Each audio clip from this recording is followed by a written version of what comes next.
क्या आपको पता है, दुनिया में कुछ ऐसी मौतें दर्ज हैं जिनमें मौत का कारण नहीं लिखा गया, और इससे भी अजीब बात यह है कि कुछ ऐसी जिंदगियां हैं जिनमें मौत दर्ज ही नहीं हुई। ना अस्पताल, ना श्मशान, ना आखिरी सांस, बस रिकॉर्ड अचानक रुक जाता है, जैसे किसी ने कहानी का आखिरी पन्ना जानबूझकर फाड़ दिया हो। अब जरा यह सोचिए, अगर कोई इंसान मरते वक्त चिल्लाए नहीं, तड़पे नहीं, गिरे नहीं, बल्कि पूरी तरह शांत बैठा रहे, तो इतिहास उसे क्या कहेगा, मृत या लापता? हिमालय की कहानियों में एक डरावनी समानता है, जैसे हर कहानी में अंत एक जैसा है। वह रात ध्यान में बैठे थे, हवा रुकी हुई थी, और सुबह वे नहीं मिले। ना खून, ना संघर्ष, ना निशान, जैसे शरीर ने किसी से विदा ली ही नहीं। कुछ परंपराएं इसे मौत नहीं मानती। वे कहती हैं, व्यक्ति गया और देह बची नहीं। अब यह सुनकर आपके दिमाग में एक सवाल उठना चाहिए, अगर मौत शरीर की होती है और शरीर ही गायब नहीं हुआ, तो मरा कौन? और अब असली डर की बात। कुछ पुराने ग्रंथों में एक चेतावनी बार बार दोहराई जाती है, बहुत साफ शब्दों में नहीं, लेकिन इतनी स्पष्ट कि समझने वाला कांप जाए। वे कहते हैं, कुछ अवस्थाओं से लौटना जरूरी नहीं होता, और जो लौटता नहीं उसकी कहानी इतिहास नहीं लिख पाता, क्योंकि इतिहास सिर्फ उन्हीं को लिख सकता है जो अब भी कोई हो। तो सवाल यह नहीं है कि वे लोग कहां चले गए, सवाल यह है कि क्या उन्होंने वो पल पार कर लिया जहां सांस रुकती है और मैं खत्म हो जाता है। क्योंकि अगर ऐसा है तो फिर मौत कोई घटना नहीं, एक गलत समझ है। और शायद यही वजह है कि कुछ ज्ञान हमेशा दबा रहा, क्योंकि अगर इंसान को यह पता चल जाए कि वह कहां रुक सकता है, तो उसे रोकना किसी भी सत्ता के लिए नामुमकिन हो जाएगा। आज की कहानी उन्हीं लोगों की है जो शायद इतिहास से नहीं, खुद से आगे निकल गए। साल था 1907। जगह थी तिब्बत और उत्तराखंड की सीमा पर स्थित एक छोटा सा इलाका, जो ब्रिटिश गजेटियर में दर्ज था। उस समय ब्रिटिश मेडिकल सर्विस में एक डॉक्टर तैनात थे, डॉक्टर जेम्स एच स्टुअर्ट। उनका काम था हाई एल्टीट्यूड इलाकों में मानव शरीर पर पड़ने वाले प्रभावों को रिकॉर्ड करना। उसी दौरान उनके सामने एक ऐसा केस आया जिसे उन्होंने अपनी रिपोर्ट में मेडिकली अनएक्सप्लेनेबल लिखा। रिकॉर्ड के अनुसार एक भारतीय साधक, जिसकी उम्र लगभग 50 वर्ष बताई गई, कुछ स्थानीय लोगों ने कई दिनों तक एक ही मुद्रा में बैठे देखा। तापमान 0 से नीचे था, ऑक्सीजन का स्तर कम, लेकिन वह व्यक्ति कांप नहीं रहा था और बेहोश भी नहीं था। सबसे अजीब बात यह थी कि उसकी सांस लगभग डिटेक्ट ही नहीं हो रही थी। डॉक्टर स्टुअर्ट ने अपनी रिपोर्ट में लिखा, breathing was not absent but reduced to a point where conventional observation failed, यानी सांस बंद नहीं थी, लेकिन इतनी सूक्ष्म थी कि मेडिकल साइंस उसे माप नहीं पा रही थी। ध्यान दीजिए, यह कोई योग ग्रंथ नहीं था, कोई आध्यात्मिक दावा नहीं था, यह ब्रिटिश मेडिकल रिकॉर्ड था। और अब सबसे डिस्टर्बिंग हिस्सा, कुछ दिनों बाद जब वह डॉक्टर उस स्थान पर दोबारा पहुंचे तो वह व्यक्ति वहां नहीं था। ना शव, ना संघर्ष, ना बीमारी का कोई निशान। रिपोर्ट में एक लाइन और जोड़ी गई, subject no longer traceable, local explanations unavailable. मतलब व्यक्ति ट्रेस नहीं हो सका और स्थानीय लोग कोई जवाब देने को तैयार नहीं थे। अब सवाल उठता है, अगर यह सिर्फ मौत थी तो डॉक्टर को मौत लिखने में कोई परेशानी नहीं होती, लेकिन रिकॉर्ड में डेथ शब्द इस्तेमाल ही नहीं किया गया। क्यों? यहीं से विज्ञान और रहस्य पहली बार आमने सामने खड़े हो जाते हैं, क्योंकि आधुनिक फिजियोलॉजी मानती है कि कुछ एक्सट्रीम स्टेट्स में मानव शरीर ऑक्सीजन की खपत ड्रामेटिकली कम कर सकता है और मेटाबॉलिज्म सर्वाइवल मोड में चला जा सकता है। लेकिन साइंस यहां रुक जाती है। वह यह नहीं बता पाती कि अगर शरीर जीवित था तो व्यक्ति गया कहां। और यहीं पर हम वापस उसी सवाल पर लौटते हैं, अगर सांस रुकती नहीं लेकिन गिनती से बाहर चली जाती है, तो इतिहास उसे क्या कहेगा, मृत या लापता? और यह कोई अकेला केस नहीं था। इसके बाद ऐसे रिकॉर्ड और भी मिलते हैं, और अगला मामला इससे भी ज्यादा दर्जशुदा है। साल था 1970। जगह मेनिंगर फाउंडेशन, कैंसस, अमेरिका। यह कोई आध्यात्मिक आश्रम नहीं था, बल्कि एक क्लिनिकल रिसर्च इंस्टीट्यूट था, जहां मानव मन और शरीर पर साइंटिफिक एक्सपेरिमेंट किए जाते थे। उसी समय वहां एक भारतीय योगी को आमंत्रित किया गया, स्वामी राम। उद्देश्य साफ था, यह देखना कि क्या कोई इंसान अपने शरीर की ऑटोमेटिक प्रोसेसेस पर सच में नियंत्रण कर सकता है। जो हुआ वह आज भी ऑफिशियल रिकॉर्ड्स में मौजूद है।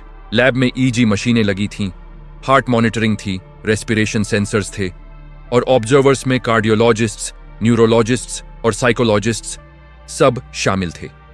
रिपोर्ट के अनुसार स्वामी राम ने अपने हार्ट रेट को वॉलंटरीली बदल कर दिखाया। एक मोमेंट ऐसा आया जब मॉनिटर्स ने रिकॉर्ड किया कि दिल का एक हिस्सा अलग रिदम में धड़क रहा था और सांस की गति एक एक्सट्रीमली रिड्यूस्ड स्टेट में चली गई। डॉक्टर्स ने लिखा, यह अनकॉन्शियस सप्रेशन नहीं था, सब्जेक्ट पूरी तरह अवेयर था। मतलब यह बेहोशी नहीं थी, न किसी दवा का असर, व्यक्ति पूरी तरह सचेत था। अब ध्यान दीजिए, साइंस यहां तक समझा पाती है कि नर्वस सिस्टम पर कुछ हद तक कंट्रोल संभव है, लेकिन उस स्टडी के बाद भी एक सवाल अनआंसर्ड रहा। अगर कोई इंसान अपने हार्ट, ब्रीथ और मेटाबॉलिज्म को इस लेवल तक शिफ्ट कर सकता है, तो कॉन्शियसनेस की आखिरी सीमा कहां है? और यहीं से एक डरावना गैप पैदा होता है, क्योंकि उसी स्टडी के फुटनोट्स में एक लाइन चुपचाप लिखी गई, अगर ऐसी अवस्थाएं ऑब्जर्वेशन के दायरे से बाहर चली जाए तो नॉर्मल रीइंटीग्रेशन जरूरी नहीं। यानी अगर ऐसी अवस्था कंट्रोल्ड देखने से बाहर चली जाए तो वापस लौटना तय नहीं। यहीं पर वेस्टर्न साइंस रुक जाती है और यहीं से भारतीय परंपराएं बोलना शुरू करती हैं। योग की भाषा में ऐसी अवस्थाओं को एक्सपेरिमेंट नहीं कहा गया, उन्हें कहा गया सीमा। और हर सीमा पार करने के बाद वापसी की गारंटी कभी नहीं दी गई। अब सवाल उठता है, अगर 1970 में कंट्रोल्ड लैब के अंदर ऐसी अवस्थाएं संभव थीं, तो सदियों पहले बिना इंस्ट्रूमेंट्स के जंगलों और पहाड़ों में जो लोग इन सीमाओं तक पहुंचे, क्या यह मुमकिन नहीं कि उनमें से कुछ वापस लौटे ही न हों? और शायद इसी वजह से इतिहास में कुछ नाम ऐसे मिलते हैं जिनकी साधना का जिक्र है पर मृत्यु का नहीं। इतिहास में कुछ नाम ऐसे होते हैं जिनके बारे में सब कुछ लिखा जाता है, जन्म, राज्य, काव्य, वैराग्य, लेकिन मृत्यु नहीं। ऐसा ही एक नाम है राजा भर्तृहरि। उन्हें सिर्फ राजा नहीं कहा जाता, उन्हें दार्शनिक, कवि और योगी भी माना जाता है। उनके श्लोक आज भी पढ़े जाते हैं, उनका वैराग्य आज भी उद्धृत किया जाता है। लेकिन अगर आप ध्यान से देखेंगे तो एक अजीब बात दिखेगी। भर्तृहरि के जीवन का वर्णन राजा से योगी बनने तक तो मिलता है, लेकिन उसके बाद कहानी रुक जाती है। न बीमारी का जिक्र, न मृत्यु का प्रसंग, न अंतिम संस्कार, न किसी समाधि स्थल का स्पष्ट उल्लेख। बस इतना कहा जाता है, उन्होंने योग में प्रवेश किया। इतिहास किसी राजा की मौत भूल जाए, यह सामान्य नहीं है, और यहीं से यह बात कल्पना नहीं रह जाती, क्योंकि भर्तृहरि अकेले नहीं हैं। अब हम आते हैं एक ऐसी परंपरा पर जो सदियों से यही भाषा बोलती आई है, नाथ संप्रदाय। नाथ योगियों के बारे में इतिहास, लोक कथाएं और परंपराएं तीनों एक ही बात दोहराती हैं। नाथ योगी मृत्यु को घटना नहीं मानते। उनकी भाषा में एक अजीब वाक्य मिलता है, योगी देह नहीं छोड़ता, देह योगी को छोड़ देती है। यह कोई रूपक नहीं है, यह उनका दार्शनिक कथन है। नाथ परंपरा में योगी की सफलता इस बात से नहीं मापी जाती कि वह कितने साल जिया, बल्कि इस बात से मापी जाती है कि वह देह बोध से बाहर निकला या नहीं। इसीलिए नाथ कथाओं में कई योगियों के लिए मृत्यु शब्द नहीं मिलता, लिखा मिलता है, वे अंतर्धान हो गए, वे दृष्टि से ओझल हो गए, वे फिर नहीं दिखे। अब सवाल उठता है, अगर एक राजा और एक पूरा संप्रदाय दोनों की कथाओं में मृत्यु गायब है, तो क्या यह सिर्फ संयोग है या फिर हम मरने की एक अलग परिभाषा को छू रहे हैं? यहीं पर पहली बार यह एहसास होना चाहिए, यह कोई कहानी नहीं है, यह सोच की एक परंपरा है। और जब एक राजा और एक पूरा यौगिक संप्रदाय एक ही भाषा बोल रहे हों, तो अगला सवाल स्वाभाविक है, क्या यह सोच सिर्फ ग्रंथों में है या किसी पूरे भूभाग में इसे जिया भी गया है? और यहीं से हम हिमालय की ओर बढ़ते हैं, जहां यह विचार कहानी नहीं, लोक कथा बन जाता है। अब यहां से कोई कहानी नहीं है, यहां से वह बात शुरू होती है जो हर परंपरा में लगभग एक जैसी कही गई है, बस भाषा अलग है। कुछ प्राचीन ग्रंथों में ध्यान को करने की क्रिया नहीं कहा गया, उसे एक अवस्था कहा गया जो अपने आप घटती है। विज्ञान भैरव तंत्र में ध्यान को आदेश की तरह नहीं बताया गया, बल्कि एक इशारे की तरह। जब मन शांत होता है और शरीर की गति धीमी पड़ती है, तब सांस अपने आप गहरी से सूक्ष्म होने लगती है। यहां न सांस रोकने की बात है, न जोर लगाने की। यह एक प्राकृतिक प्रक्रिया है। आपने खुद अनुभव किया होगा, जब आप गहरे सुकून में होते हैं तो सांस धीमी हो जाती है। अब इस बात को समझिए, अगर सांस शरीर और मन के बीच की कड़ी है तो मन के स्थिर होते ही सांस भी स्थिर होने लगती है, और जब सांस स्थिर होती है तो दिमाग मैं कहना धीरे धीरे भूलने लगता है। यहीं पर हठ योग प्रदीपिका एक चेतावनी देती है। वह कहती है, एक समय ऐसा आता है जब सांस को रोका नहीं जाता, बल्कि सांस खुद रुकने जैसी प्रतीत होती है। ग्रंथ इसे सफलता नहीं कहता, वह इसे एक संवेदनशील मोड़ कहता है, क्योंकि उस क्षण शरीर सुरक्षित होता है लेकिन मन असुरक्षित हो सकता है। पहली बार इंसान को लगता है कि वह खुद से अलग हो रहा है। इसीलिए पुराने समय में ध्यान अचानक नहीं कराया जाता था। पहले जीवन को साधा जाता था, नियमित दिनचर्या, सीमित भोजन, भावनाओं पर सजगता और सबसे जरूरी डर को पहचानना। क्योंकि जब डर मौजूद होता है और पहचान हिलने लगती है तो मन उस अनुभव को खतरा मान लेता है। लेकिन जब मन तैयार हो तो वही अनुभव डर नहीं, विस्तार बन जाता है। यहीं पर एक भरोसेमंद सवाल उठता है, अगर शांति में सांस खुद बदल जाती है, अगर गहरे ध्यान में मैं कुछ देर के लिए गायब सा लगने लगे, तो क्या यही वह अवस्था है जिसकी ओर ग्रंथ इशारा कर रहे थे? ग्रंथ इसका जवाब सीधे नहीं देते। वे बस इतना कहते हैं, यह अवस्था किसी विशेष व्यक्ति की बपौती नहीं है, यह मानव चेतना की संभावना है। लेकिन हर संभावना तैयारी मांगती है।